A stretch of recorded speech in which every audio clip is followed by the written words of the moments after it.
Welcome to the Inside Pitch, episode 2. We did one episode in 2024, hoping to at least double that in 2025. This is episode number 1 of this year. I am Zach. Some of you may know me as the show noob, and we're just going to talk some baseball. There's been a lot of things happening in spring training, a lot of injuries we're going to go over. We're going to go over one extension that is a bit of a surprise, but not really that much of a surprise for some reasons. And then we're going to go over the AL Central preview according to Pecota projections. And starting off with injuries, I mean, my God, there's been a lot of big injuries to some big names in spring training thus far. And by the way, it is only March 8th, Saturday, March 8th. Be prepared, though, to spring your clocks forward because tonight's daylight savings time. But anyway, starting off with injury number 1 that is notable, and by the way, I'll probably forget some, so let me know in the comments what I forget.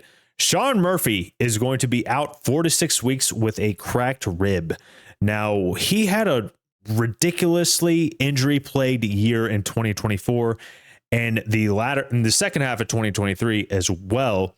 When he came over to the Braves at the beginning, he was incredible, probably on pace to get some MVP votes in 2023. He had a ridiculous year, finished with an 843 OPS.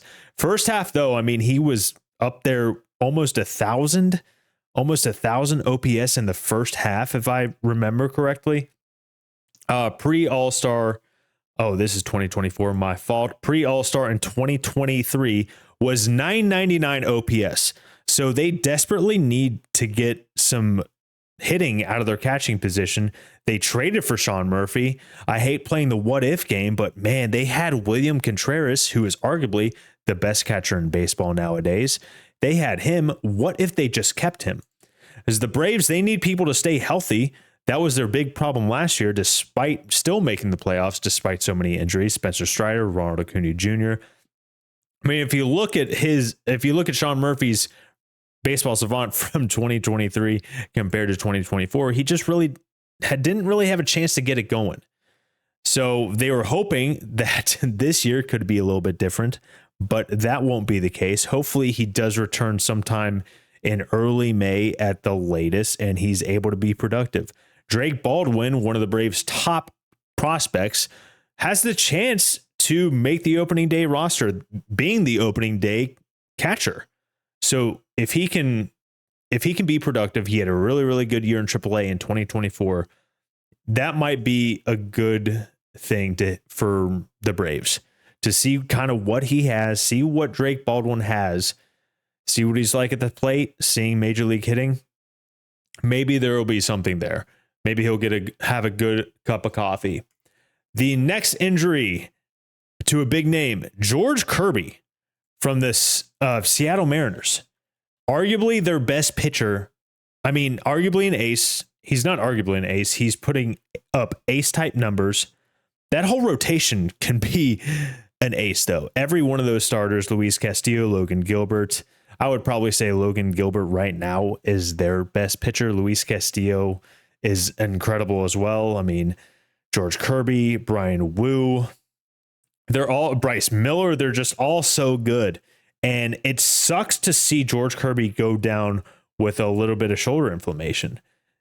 He's going to begin the season on the injured list. Hopefully this won't really set him back too far.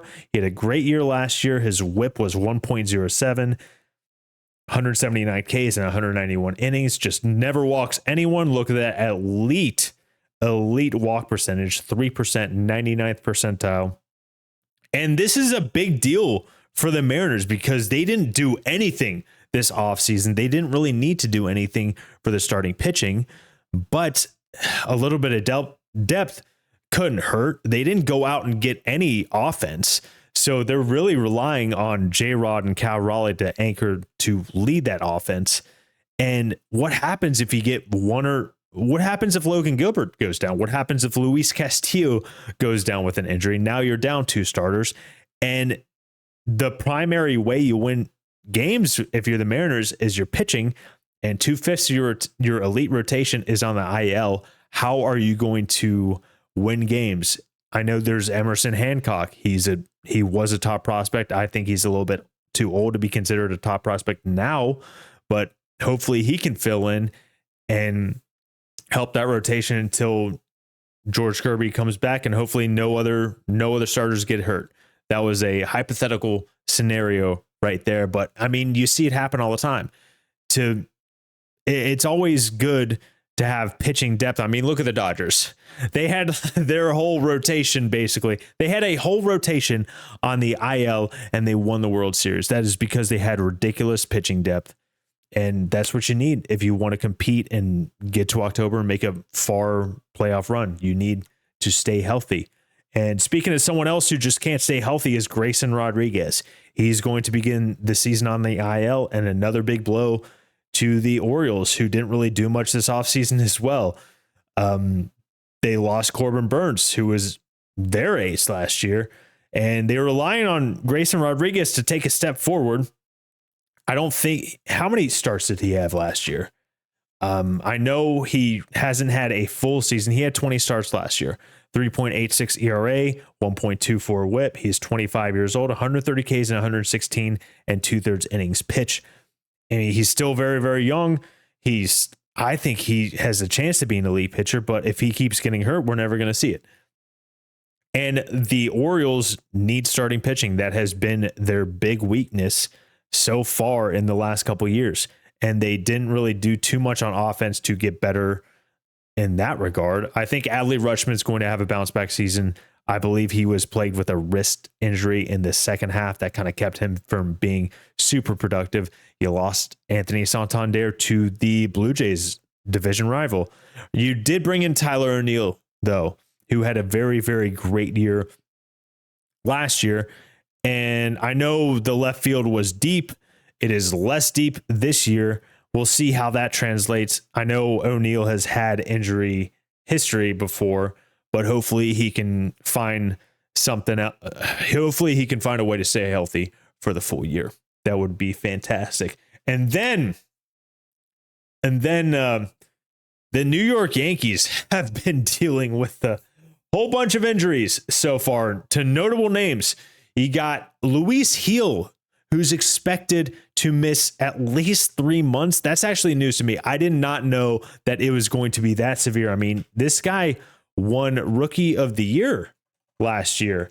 And this sucks for me because I kept him in my fantasy baseball league, which is unfortunate for me. But still, it's way more unfortunate that he's actually hurt. I would much rather him stay healthy and be on a different team in my fantasy baseball league. And it just sucks. He had a great year last year. 3.5 ERA, 15-7 record. Not that really matters. 171 Ks in 151 and 2/3 innings. Whip of 119. He did exactly what the Yankees needed him to do, and now he's going to be missing 3 months. Who knows if there's going to be any setbacks there. I really like what he did last year, and this Yankees rotation really did not need that to happen. Great pitcher. And that leads me to Garrett Cole undergoing tests on his elbow. This is not a sure thing, but that is a very, very scary thing if you're a Yankee fan, undergoing tests on his throwing elbow. He missed some time last year. He didn't make his first start until June, I believe. And that's just another big blow to this Yankees rotation. But it looks like Marcus Stroman is going to be making some starts here and there on the bright side. Is it a bright side, though? I don't really think so. I don't think Marcus Stroman is great. I think he's more of an innings eater at this point of his career. I'd love to be proven wrong, but I mean, he's going to be making some starts, it looks like, assuming he can stay healthy. That hasn't really ever been too big of an issue, but I mean, we got pitchers going down left and right. And then another notable name for the Yankees, Giancarlo Stanton, has severe injuries in both of his elbows. And if he needs surgery, if he has to get surgery, it's going to end his 2025 season. And that's kind of a big deal, big blow. I mean, maybe it's not the same as if this were to happen a couple years ago. But I mean, you look what he did in the playoffs, and he still hits the ball incredibly hard. A 773 OPS, 27 homers. I mean, that's a good amount of homers in just 417 at bats. He's a dude that, man, it just kind of is unfortunate to see this happen so often in his career. I mean, he had the most at bats in 2024 in his last 3 years. And that's not a lot of at bats. He has had one season since 2019 with over 500, and that was 2021, where he hit 35 homers, 870 OPS. That was his last really, really good year. But I mean, you're still going to be missing that bat in the lineup. What do you do in the division series? What do you do in the playoffs last year? I want to make sure I can see this. I'll have to look it up in Baseball Reference, but I know he had a really, really good playoff run, and it just sucks to see him maybe miss the entire season. I hope that's not the case, but I don't really know what else he could do about these elbow issues. Maybe a little bit of rehab. I'm not a doctor. So I really just hope that worst case scenario is he misses a little bit of time. He's able to get some sort of relief in his elbows, and he's able to play at a decent level, at least at the level he was last year. But it doesn't look great. I mean, he's 35 years old. He's getting older. And this is just a rough spot for the Yankees. You're losing a bunch of guys that they need to depend on. But anyway, onto a more positive thing. Lawrence Butler agreeing to a 7-year, $65.5 million extension with the A's. I think that is so sick. They extended Brent Rooker probably about a month ago for 6 years, who has been ridiculous the last couple of years for Brent Rooker. And Jeff Passan, only guy I can really trust on Twitter, broke it a couple days ago.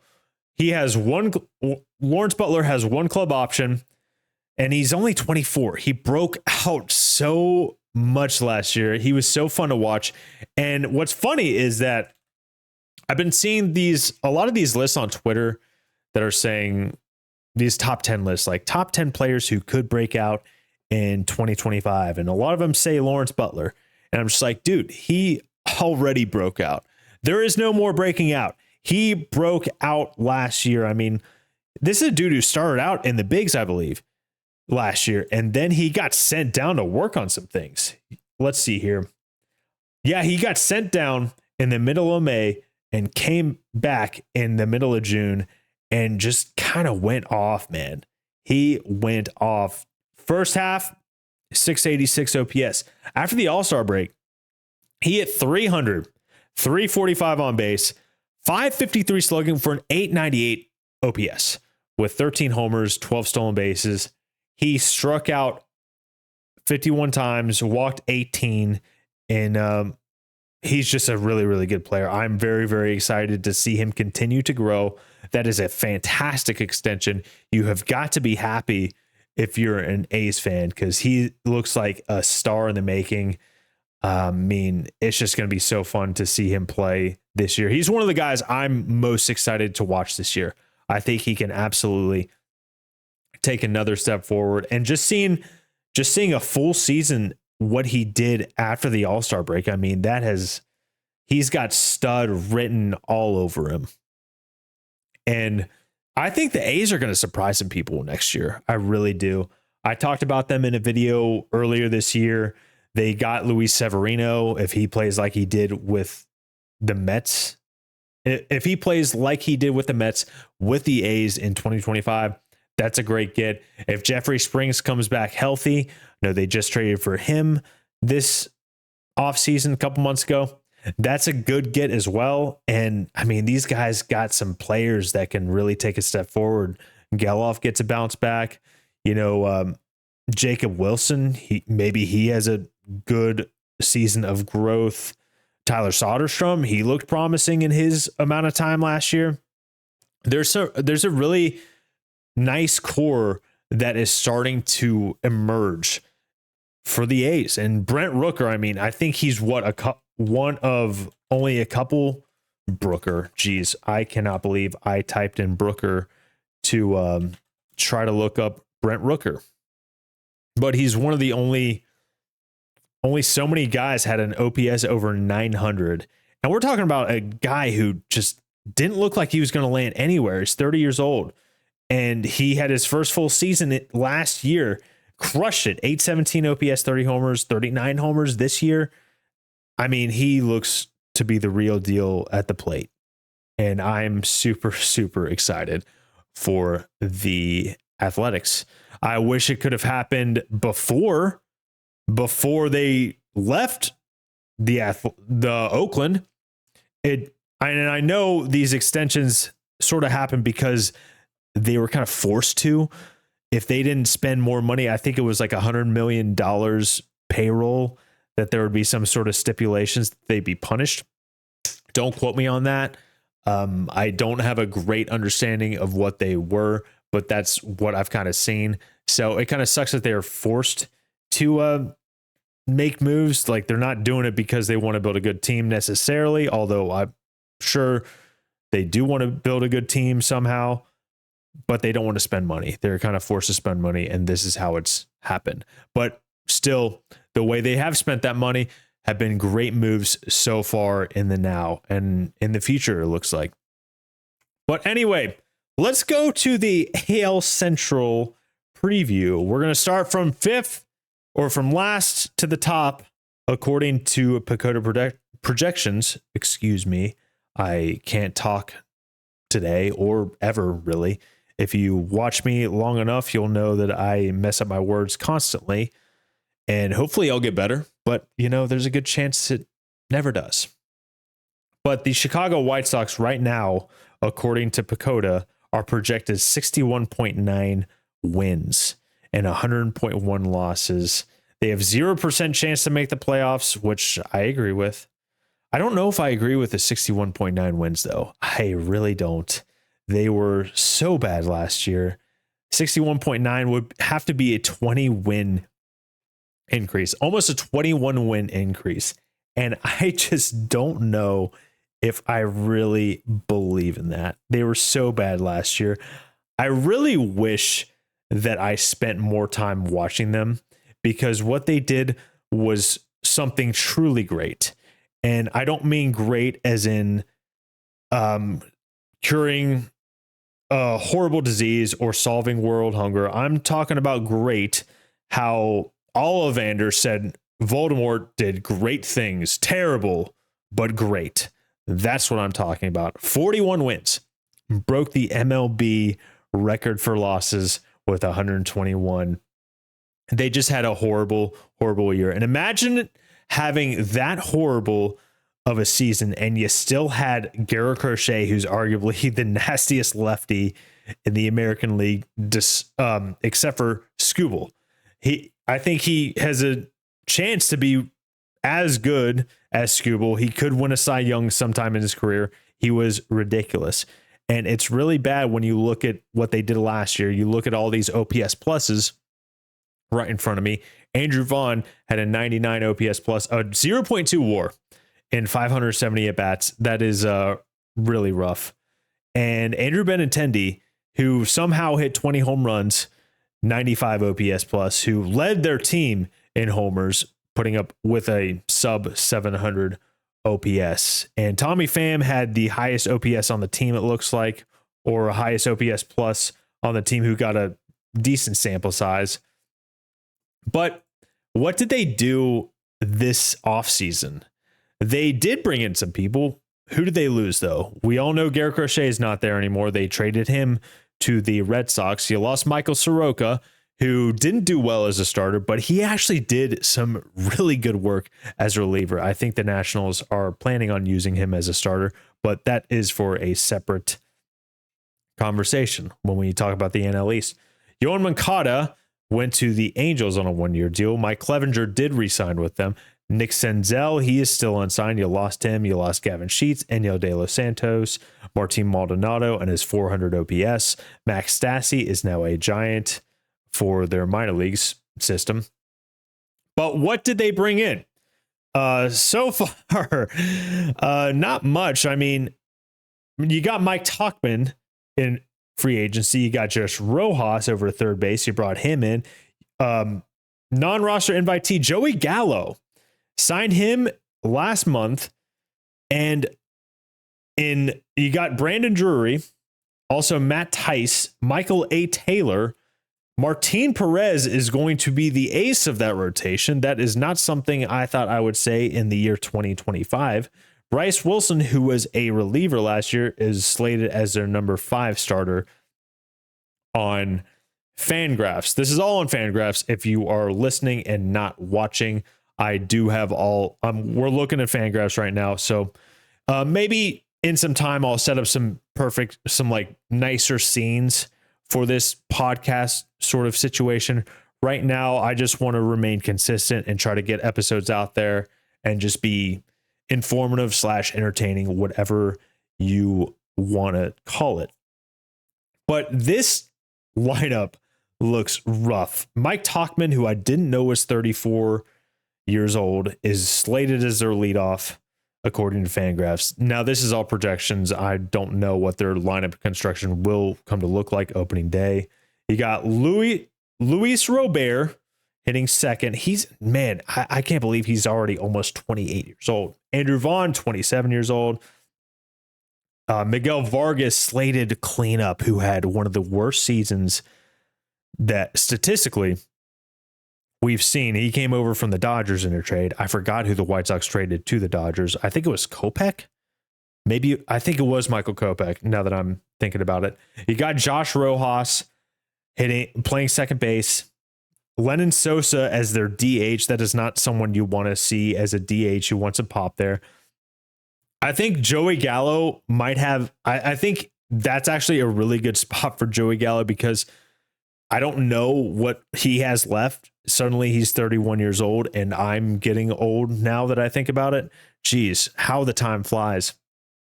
But I'm curious to see what he has left in the tank. And, I think this is a good thing for the White Sox, giving these guys who have done stuff in the past, who might be on their last sort of run in their careers, potentially giving them the 1-year deals. They're going to get playing time. And if they're having a good season at the deadline, trade him for something. Trade him for some prospects. Trade him for some younger dudes who could be something moving forward, maybe 3 years down the line. But anyway, Corey Lee, a catcher. The one thing that I think White Sox should look forward to is their prospects.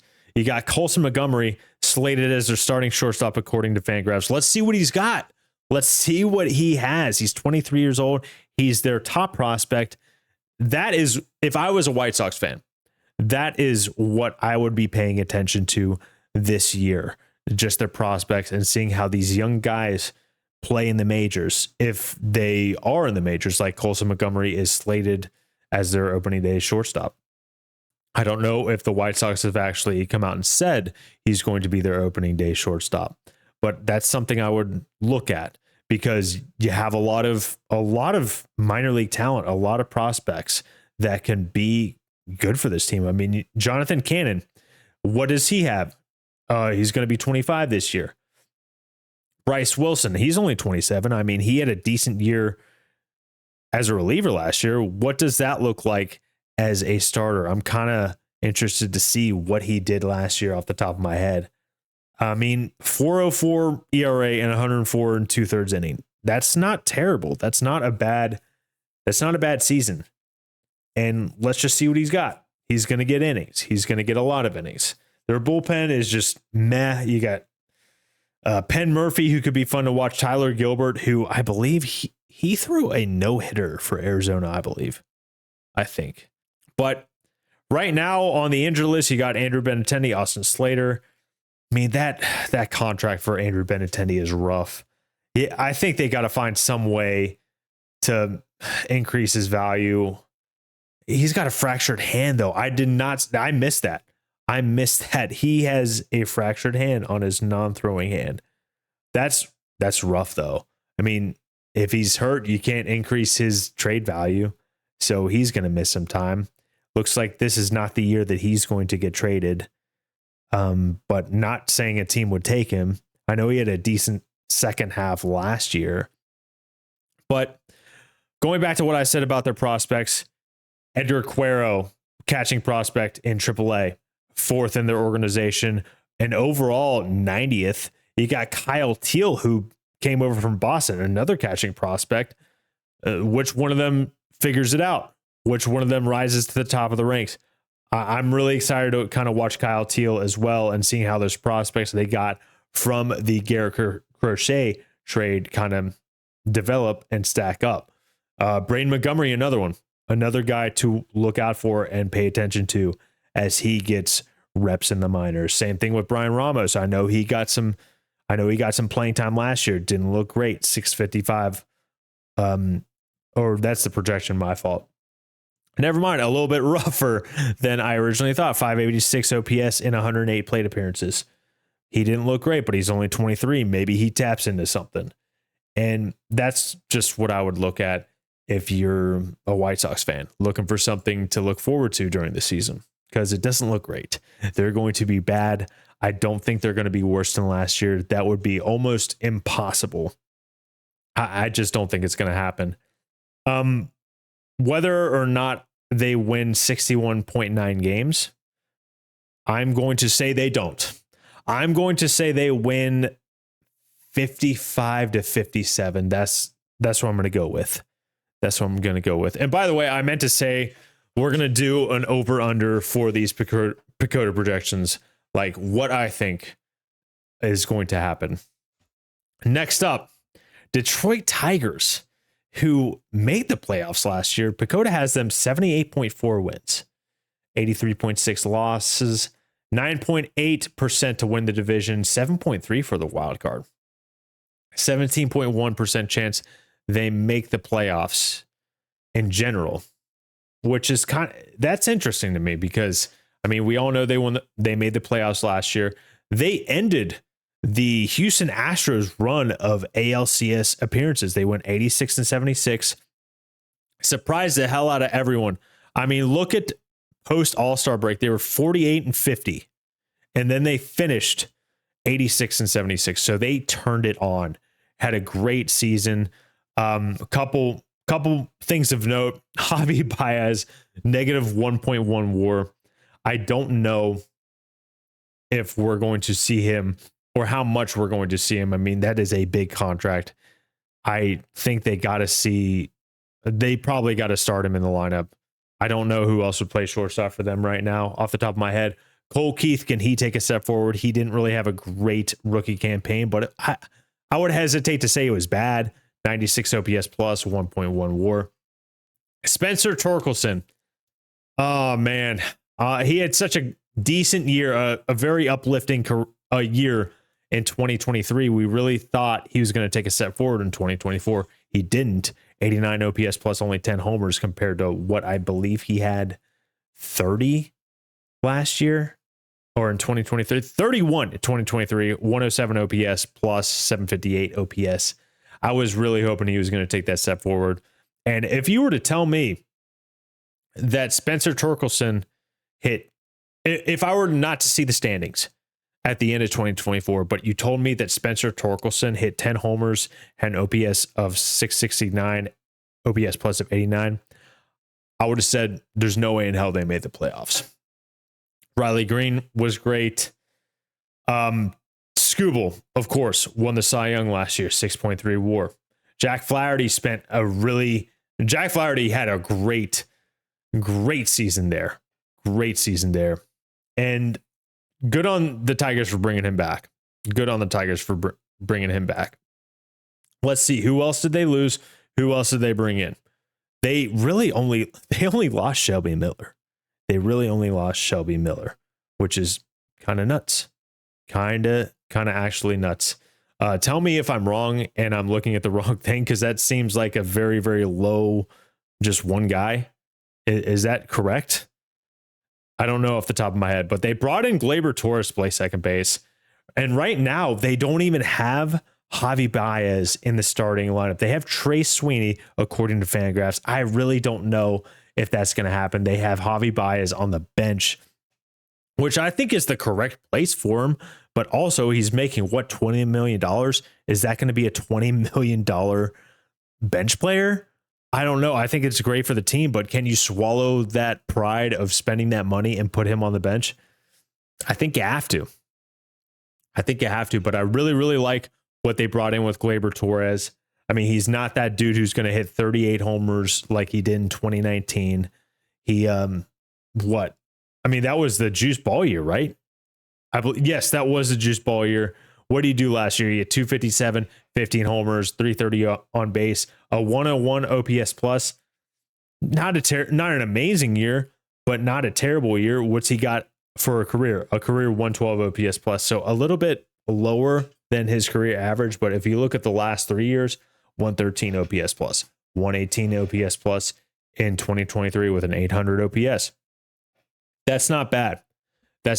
You also know he's not there for his defense, and that is completely fine. Projected for a 3-WAR season, that is not bad. I would absolutely take that if he put up 3-WAR. Riley Green. I'm very excited to watch him play. He is definitely a top tier player. 24 years old, really put it together last year. Fun fact, I did go to spring training in Orlando, and I saw the Phillies against the Tigers. And I was really excited to watch Riley Green hit. And unfortunately, he was 0 for 3 with 3 Ks in his time playing. But who cares? It's spring training. Those stats don't matter. Maybe he was working on something. I don't really know. And I don't know how accurate this lineup is because you got Wenceel Perez hitting 3rd projected in this Fangraphs lineup. I don't think that's going to be true. You got Kerry Carpenter, who, man, he really had a fantastic season last year. I am like all aboard the Kerry Carpenter hype train. And plus, this playoffs when he was hurt, but he still went out there and hit like a 3-run bomb against, who was it? The Guardians, I think. Off the top of my head, I don't remember exactly what it was when it happened, but man, he had a couple electric moments, only 264 at bats or 18 home runs in only 264 at bats, 159 OPS plus and a 932 OPS. Now he's not going to hit lefties. We know that. That's not what he does. But man, if he could. Let's see what he did against lefties. I know we're kind of going off on a Tigers lineup tangent, but I am very, very excited to see the Tigers. Yeah, he only hit 107, 408 OPS. Only 28 at bats, though. So who knows? Maybe he worked on that in the offseason. I wouldn't bank on it, though, at all. 994 OPS against righties. This dude just mashes righties. You got Cole Keith, who could take a step forward. Spencer Torkelson as the DH. Jace Young, 3rd baseman. Would that be his rookie year? And that's a lot of lefties, too. Jake Rogers behind the dish. Trey Sweeney, shortstop, like we talked about.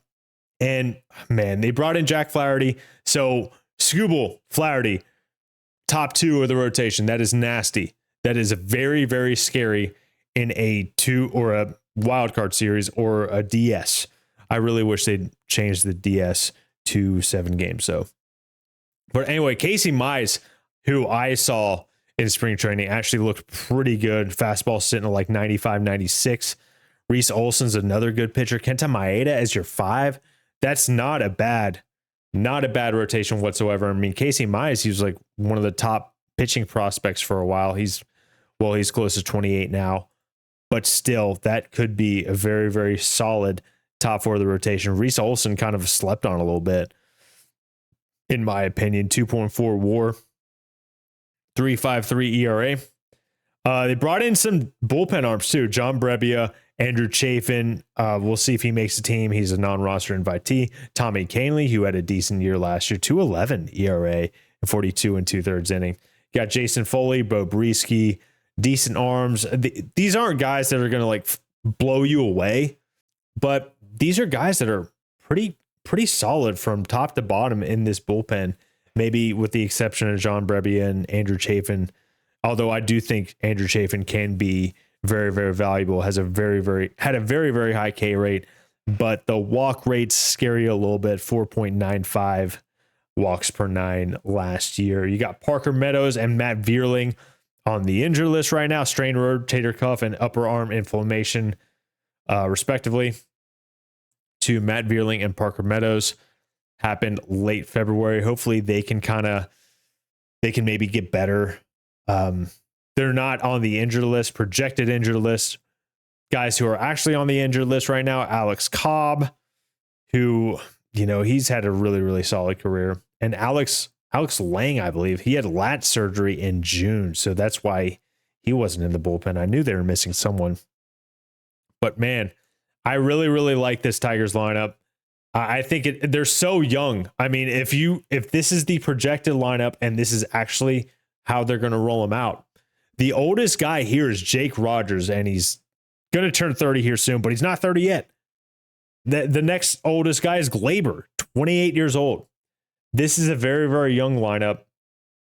You got a top tier, top of the rotation for Detroit right now with Scooble Flaherty, and I think Olsen can, if he's as good as he was last year, this is a solid team. Who knows if Casey Mize really takes a step forward and becomes that guy who we thought he was when he was a top prospect. He has had some injury history as well. Let me kind of look at his baseball reference page. I kind of want to see what the timeline is. I wish I had a good enough memory to remember exactly what the timeline of his careers looked like. I mean, last year, he missed all of 2023. Last year was his first year back. 20 starts, 4.49 ERA, a FIP of 3.95 though, so not bad, but the whip is a little bit high. It's a little bit high. 10.6 hits per nine, 1.466 whip. Well, let's see if he brings that down a little bit. I would love to see that. Would love to see him bring that down a little bit. But what I'm going to say for the Detroit Tigers and their 78.4 projected wins, according to Pecota, I'm hammering the over. There's no way they have a losing record, I think. If everyone performs like they did last year or takes a step forward, I believe that they are going to surpass that 78.4 wins. I mean, I don't know if they're going to make the playoffs.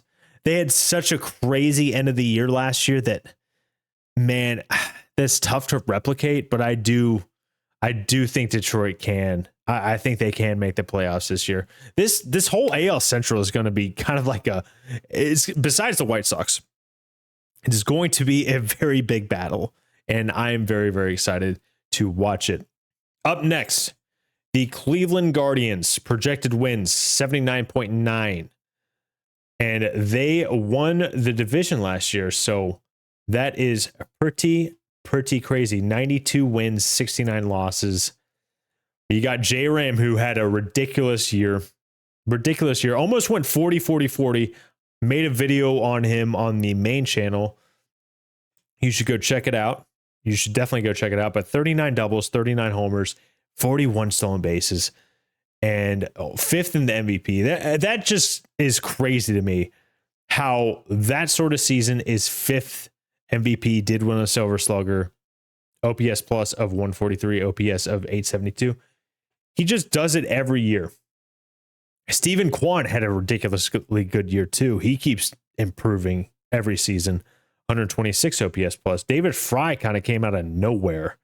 804 OPS. You did lose Josh Naylor. Traded to the D-backs for Slade Ciccone. I don't understand that trade. I really wish they would have kept him. Big Christmas, John Kenzie Noel put up a 115 OPS plus. He kind of came out of nowhere too. Only 22 years old. I hadn't heard much about him until he kind of came up and was mashing homers against the Yankees in the playoffs. Maybe homer. I don't know how many he hit, but that one he did hit was kind of nuts. Was great. Who did they lose? Who did they bring in?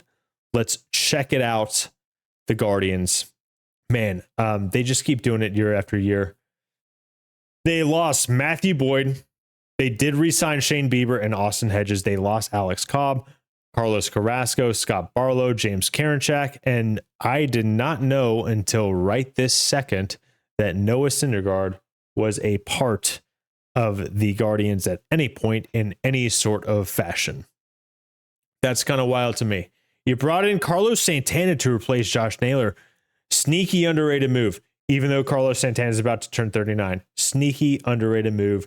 You brought Luis Ortiz from the Pirates. They also did re-sign Shane Bieber. You brought in Paul Sewald, and you brought in Jacob Junis.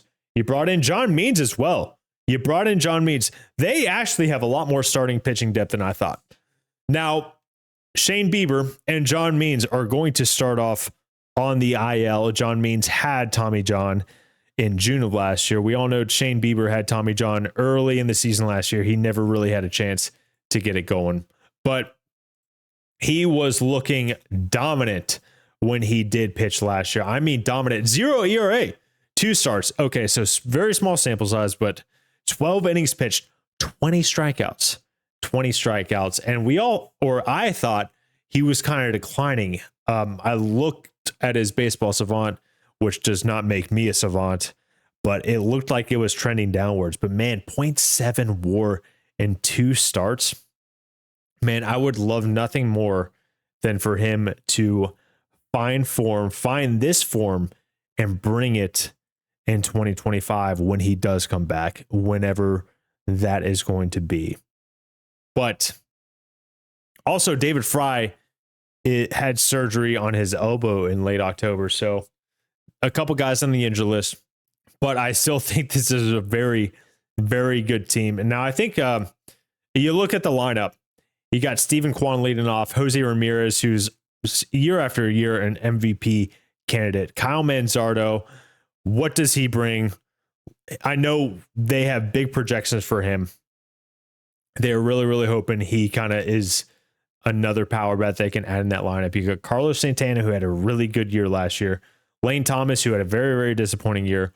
Will Brennan, Bo Naylor behind the dish, who I would love to see him improve as well. I know Gabriel Arias, slated as their second baseman, did lose Andres Jimenez in a trade to the Toronto Blue Jays. I think. I believe so. Yes, that is correct. So maybe Gabriel Arias can take a step forward offensively, provide offensively what Jimenez didn't. But Jimenez, one of the best fielders in general in the game, he won the Platinum Glove for second baseman. So as far as second baseman goes, he is the best defensively for sure. Brian Rocchio at shortstop. Now, I really, really like the top 4 dudes in this lineup. I do think that it tapers off or falls off a little bit after Lane Thomas, Will Brennan, Bo Naylor, Gabriel Arias. They do have promise, but I don't know if they're going to really, really do well or as well as we expect or want. I know John Kenzie Noel is slated to start on the bench. Maybe he is in the DH spot. Maybe the DH is going to be kind of a platoon, Kyle Manzardo, and Indians fan, or I can't believe I said that. I can't believe I said Indians. Guardians fans, let me know. Is Manzardo healthy right now? I thought I saw that he was hurt for. I thought I saw that he was hurt with something, but where the Guardians' strength lies is not with their offense, who I still think can be good. It just sucks that they couldn't hold on to Josh Naylor and bring in Carlos Santana to maybe DH a little bit. I don't know how that would work with Kyle Manzardo, what he plays on defense. I know he's first baseman, the primary first baseman. He's a primary first baseman. That's what I'm trying to say.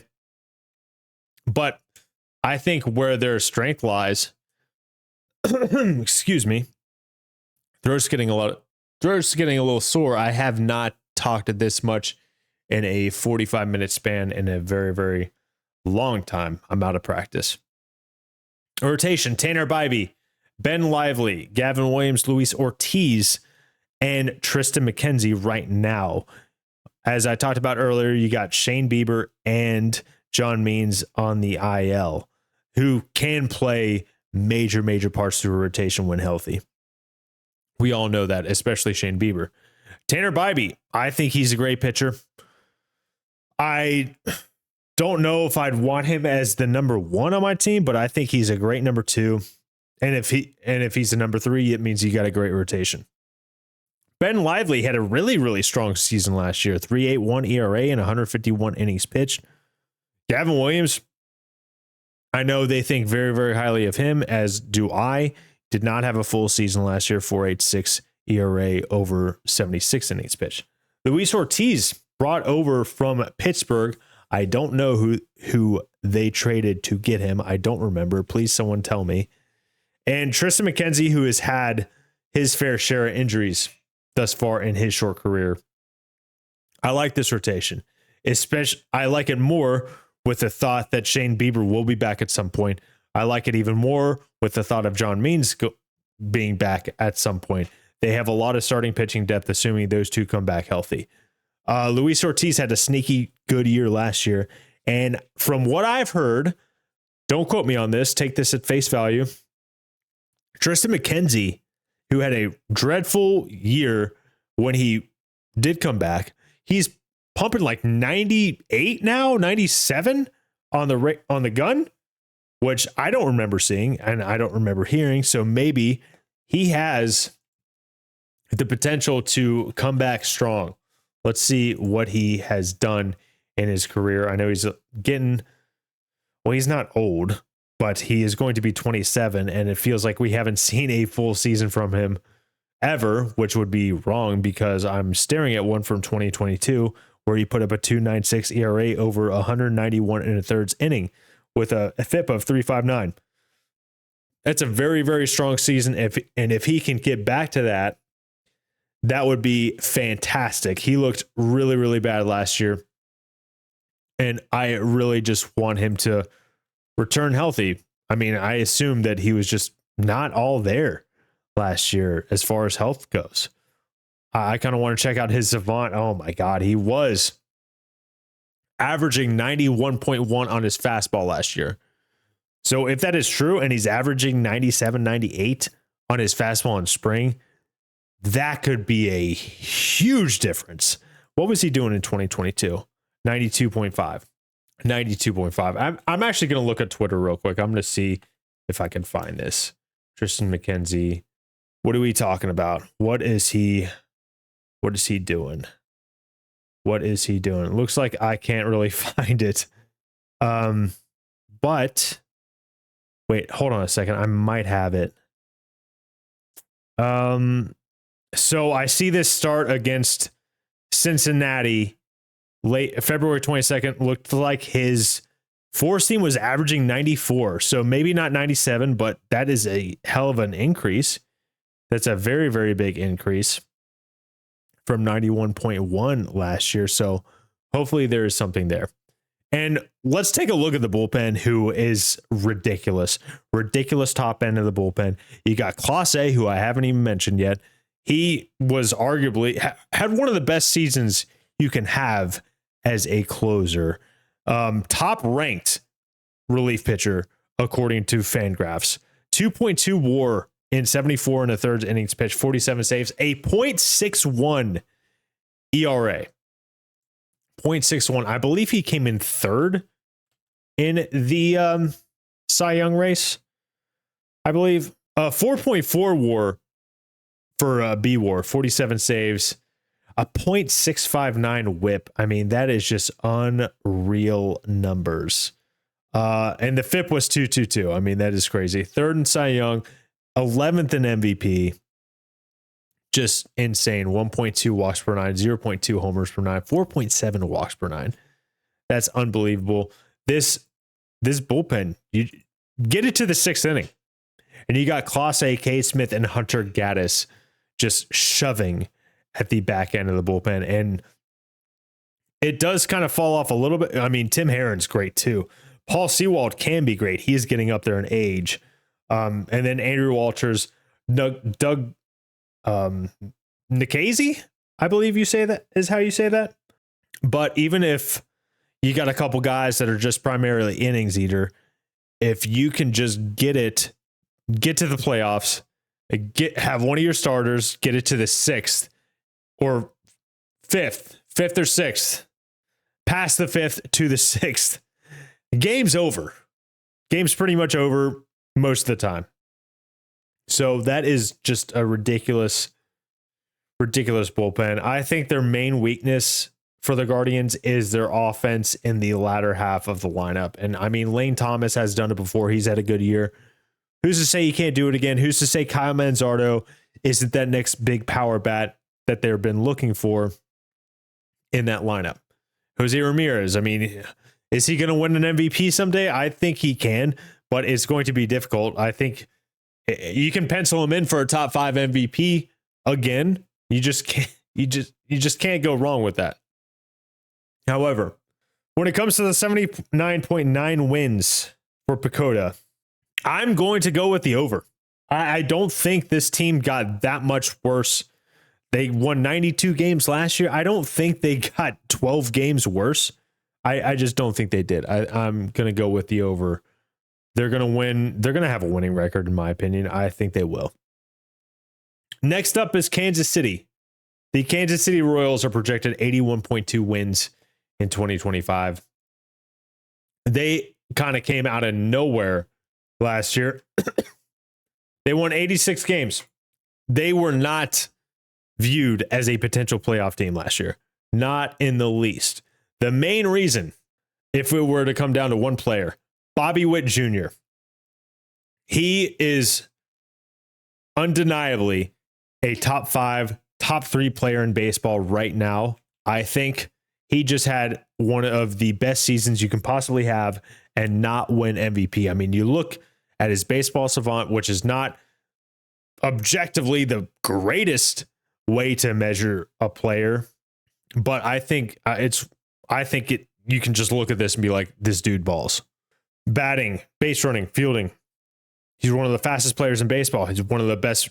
He's, if not the best, fielding shortstop. He hit 332, 389 on base, 588 slug, 977 OPS while hitting 32 homers and stealing 31 bags.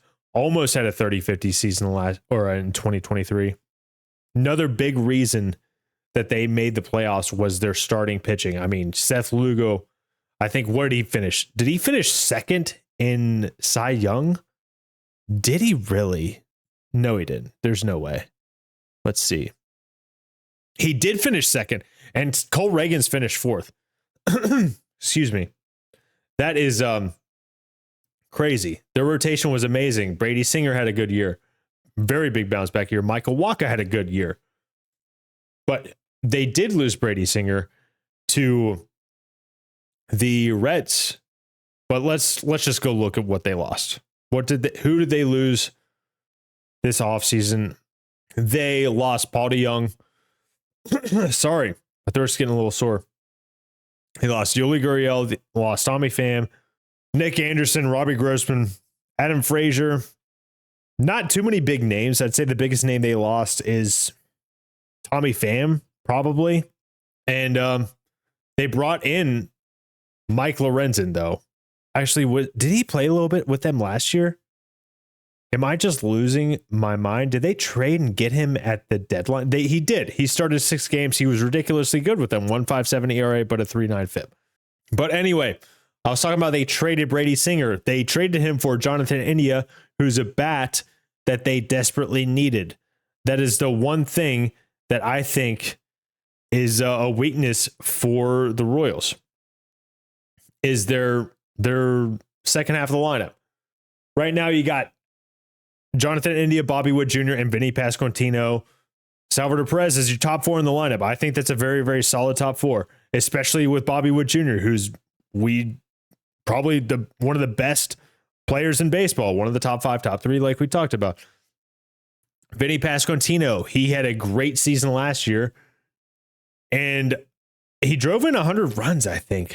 I know he kind of missed a little bit of the second half, 97 RBI.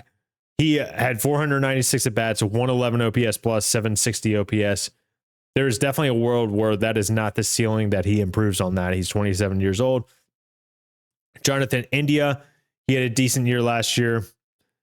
a I think that's a very, very good get for the Royals.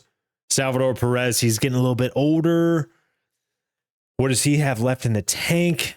I go to a lot of Royals games because I live in Kansas City, and watching him run the bases is pretty interesting, to say the least. To put it nicely, 27 homers last year, 119 OPS plus, 786 OPS.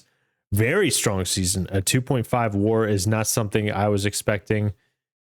I do think he's better off as the DH, but they don't really have. Maybe Freddie Fermin behind the dish, who's listed on the bench right now. I think that's a pretty decent catching tandem. He didn't have a crazy good year last year, Freddie Fermin, 1.9 WAR, 91 WRC plus, but I do think that he is decent enough. 685 OPS. You got Michael Massey, who had a decent year last year, a 743 OPS. I think he can take a step forward. You got Hunter Renfroe, who has just kind of been a non-factor over the past couple of years. He's been disappointing, in my opinion, since they signed him. MJ Melendez in left field. When is he going to take a step forward? Talking about steps forward, Michael Garcia also. I thought last year was going to be the year he broke out. It just didn't happen. And Kyle Isbell playing. Oh my God. Oh my God. I'm terribly sorry. I don't have an editor, so that's going to remain in the recording. Very, very sorry, kind of.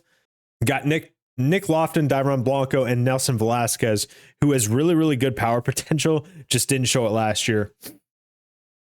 And the rotation has really been a staple of Kansas City last year. I mean, you got Cole Reagans and Seth Lugo as a 1-2 punch last year. Fantastic. I wouldn't be surprised if it flip-flopped and Cole Reagans finishes ahead of Seth Lugo in the Cy Young voting. I just think he has that type of potential. What a get, by the way. They traded Chapman for him straight up 2023. That's just one of the best trades I think I've seen work out for the Royals and the Rangers, because they won the World Series that year. And Reagans is going to be an ace-type pitcher for the next however many years. Michael Wacha did well. Michael Lorenzen, he's decent. I wouldn't say, I think he's a great number 4. And Chris Bubich, who looked really, really good last year in his limited amount of innings, 11.57 K per 9 in 30 innings. I believe that was all in relief, but man, that's just great stuff.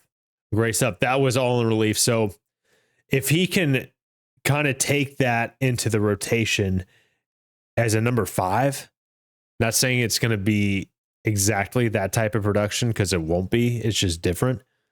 That's a really, really good rotation. Plus, they brought in Carlos Estevez. You traded for Lucas Urseg in July last year. Same with Hunter Harvey.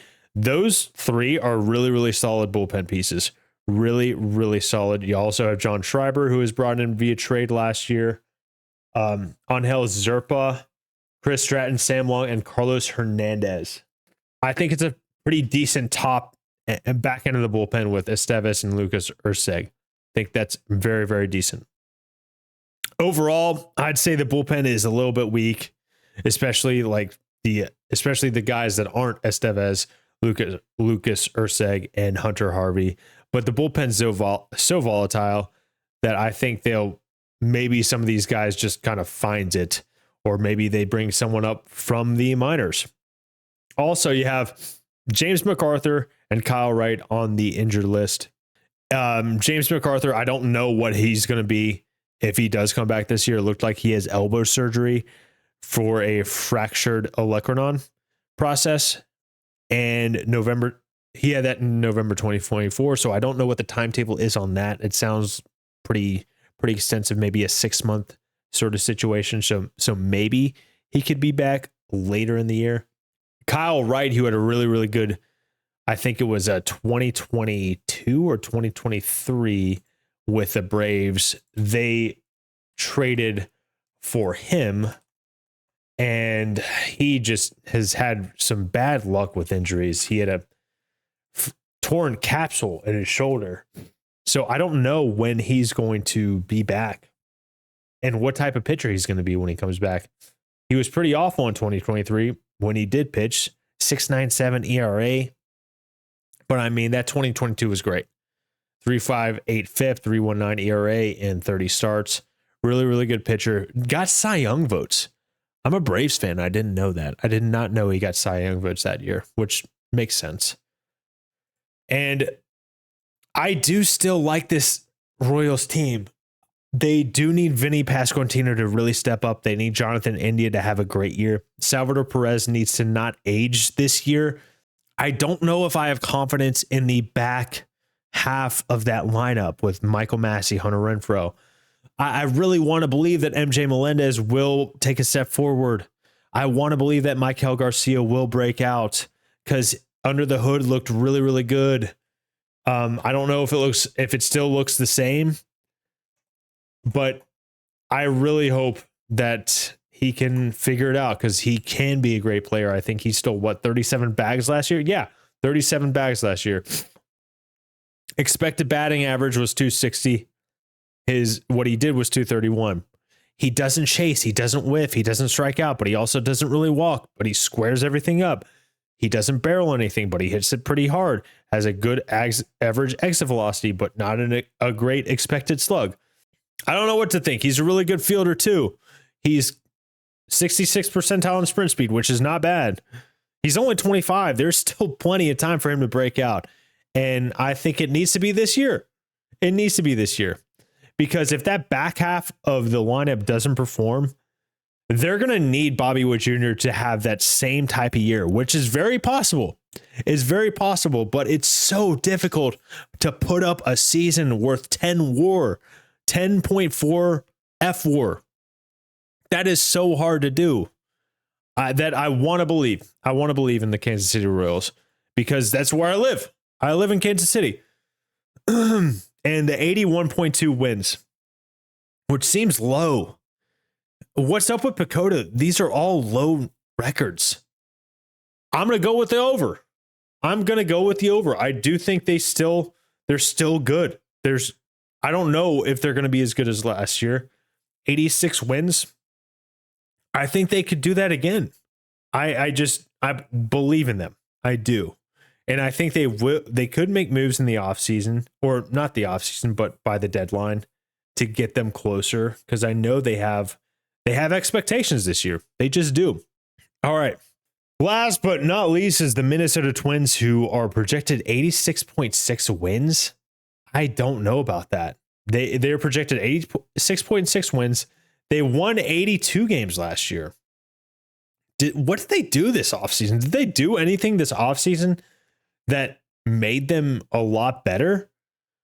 They lost Carlos Santana. I mean, it's crazy. That is crazy. I mean, you got half a season of Carlos Correa, who had a great half of his season, by the way, 152 OPS plus 905 OPS. Maybe bring that up to a full season. Let's just go straight to their roster. Let's go straight to the roster. See, who did they lose? Who did they lose? They lost Carlos Santana. They lost Max Kepler. They lost Kyle Farmer, Josh DeMont, Caleb Thielbar, Trevor Richards, Diego Castillo, Manny Margot, Stephen Okert. That's a lot of names to lose, especially I wouldn't say big time names, but Carlos Santana, Max Kepler, kind of notable. They brought in Ty France to play first base. They brought in Harrison Bader, who may be on the bench, will play some outfield. They brought in Danny Colomb and Eberson Castellano, and was a Rule 5 draft pick. And that's really the notable names they brought in. Their lineup consists of Matt Wallner, Carlos Correa, Byron Buxton, Trevor Larnach, Royce Lewis, Ryan Jeffers, Willie Castro, Ty France, and Brooks Lee. Excuse me. Their bench consists of Christian Vasquez, Jose Miranda, Edward Julien, and Harrison Bader. Now, the one thing I really do like about this Minnesota Twins team is I think they have decent depth. I mean, they might play some platoons with their lefty outfielders like Trevor Larnach and Matt Wallner. Harrison Bader can do that, and he's going to give you some fantastic outfield defense. They did not bring him in there to hit. He has never really been a fantastic guy at the plate, but Matt Wallner could do some damage against righties. So can Trevor Larnach.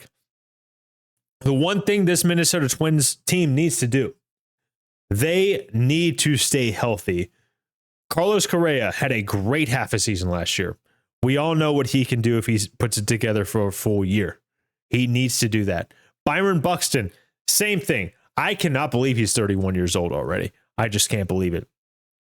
He could be one of the best players in baseball. Is something probably I would have said a couple years ago. I don't know if I can still say that. He is still a fantastic player. Last year, he put up 3.6 B WAR and 355 at-bats. That at-bat number needs to be at least 500, in my opinion. Figure it out. Figure out how to get him 500 at-bats. He had 18 homers last year, 279 average, 137 OPS plus. 137 OPS plus. Actually, let's go back and look at this lineup, what they did last year. I want to look at their OPS pluses as a team. Guys who had OPS pluses over 100, Ryan Jeffers, Carlos Santana, who they lost, Carlos Correa, Jose Miranda, who I thought they sent down for a bit last year, but maybe I'm getting things confused as far as years go. Jose Miranda, 112, Byron Buxton, 137, Trevor Larnach, 116, Willie Castro, 102.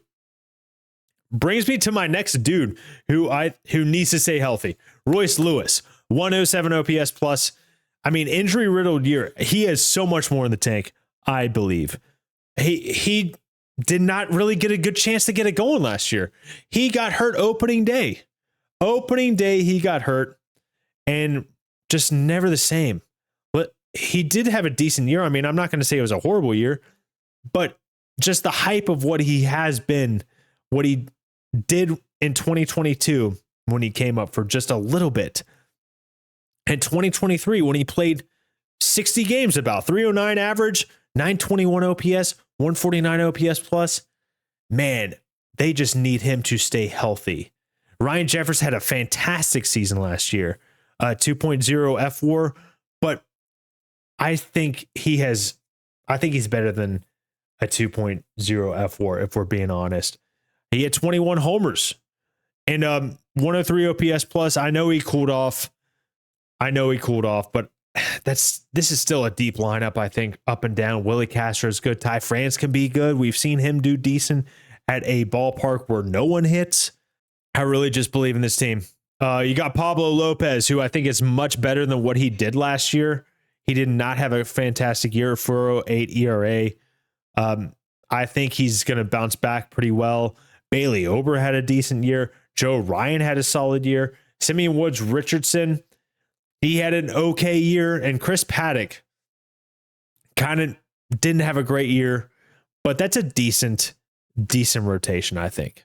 Yohan Duran, a great closer, kind of a high ERA, but 23 saves, just has ridiculous stuff. Griffin Jacks, Cole Sands, pretty decent. Oh, Griffin Jacks especially, a great reliever. The rest of this bullpen, Danny Colum, I don't know. Cole Sands, Brock Stewart, I think Cole Sands is reliable. Brock Stewart did not have a great year, but it was only 15 and 2/3 innings. Jorge Alcala and Danny Colum can be decent. I do think this bullpen is okay. I don't think it has the same sort of depth some other bullpens have. Not specifically AL Central, but just in general. Man, what do I think about this Minnesota Twins team? Are they an 86.6 wins team? I think I'm going to have to go the under. I think I'm just going to have to go the under. Now I just don't know what the health is going to be like from their top dudes like Carlos Correa, Brian Buxton with a T, and Royce Lewis. I just don't know. I want to believe. I would love nothing more than to see them each play 140 games. And I think if that happens, it would be the over. It would be the over. I do think Pablo Lopez is going to bounce back. Not to say he had a horrible year or anything, but oh man, it's just so tough. It's just very, very tough. I'm going to have to go the under though. I do like that team, but I don't think I like them as much as I like the Kansas City Royals and the Cleveland Guardians. I just don't. I'm sorry, Twins fans. Let me know in the comments why I'm wrong. Actually, any of these teams, any fans of these teams, let me know in the comments why I'm wrong. I would love to hear what you think. I by no means am a baseball almanac or the most genius baseball ball knower. So I just like talking ball. I just love baseball, and I think this is the best time of the year. And I'd love for you to stay here with me. Give me your thoughts. Let's all enjoy this baseball season together. And I think this is it for episode 1 of 2025. And let me know what you think. How can I make this better? What do you like, dislike about this episode, or how I manage the format of this? Let me know. Let me know in the comments. And I look forward to seeing you all hopefully in a couple days with episode 2 of 2025. And we'll go over the AL East next time. So hit that like button if you liked, subscribe if you want more, and I'll see you in the next one. Happy baseball.